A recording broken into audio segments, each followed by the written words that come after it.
This is a brief video showing you how to create an HDR effect using a raw image file, camera raw, and then HDR toning under image and adjustment. So this is the effect we're going for. Let's close this one out real quick. Go to File, Open in Photoshop CS6. Under our images here we have, this is a camera raw file taken from a Canon. Any raw file will open up when using Photoshop in camera raw, and we'll make a few adjustments. Let's see what auto does for us first of all. Usually it does a pretty good job making some adjustments, and yeah, this looks pretty good. We might increase or decrease the temperature, I guess, to bring some of that blue sky back into the image, but we do have to be careful. You'll notice in the previous one, at the beginning of this video, there was a little bit of blue here. If we want to bring out some more detail here,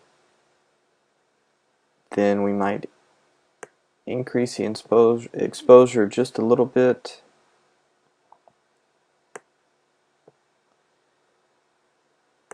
And decrease the amount of shadows,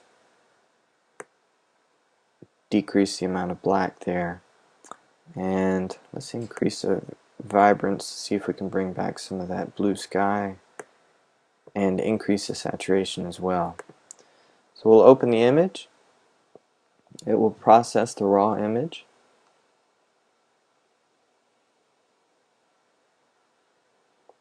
And there we go. So far so good. Under image adjustments, we can go to HDR toning. You can only use this over the entire image. You cannot select specific areas and apply it just to those areas. So the first thing we're going to do is see what the presets give us. I'm going to check out flat. While we're at it, why don't we check out photorealistic. There's several presets in here. Photorealistic looks like what we're going for. You know, depending on what your intent is, there's all kinds of different options at your disposal. So this creates an entirely different mood. Not quite what we're going for. Let's go back with photorealistic. And if we make any changes, you'll notice the preset will automatically change to custom. So let's change the radius so it's not so much of an edge glow, basically, and reduce the strength. If you hover over under the tone and detail, you'll see that the gamma adjusts the difference between the highlights and the shadows.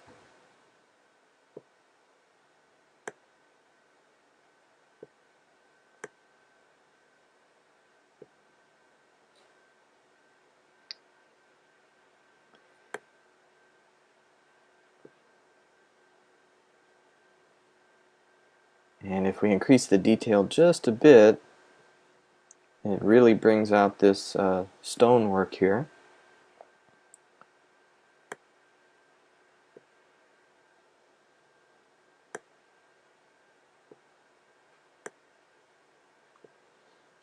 Now, as you can see, this image was taken, there's a plane passing overhead. I was actually standing on some rock with a river flowing by underneath this bridge. With the typical HDR image or high dynamic range, you need 3 sets of images with 3 different ranges.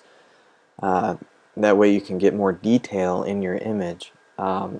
Unfortunately, with something moving like this airplane, it's very difficult to do on a tripod because, well, as you know, the plane would start out here and move to here and move to here. So instead, what we can do is just take one shot and then use this image HDR toning effect. So it's not true HDR, it's just adding that effect to your image.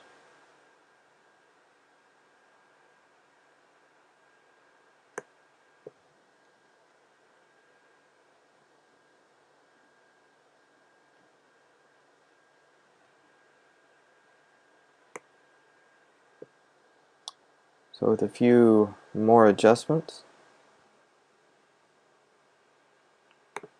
we click OK. It converts the HDR image,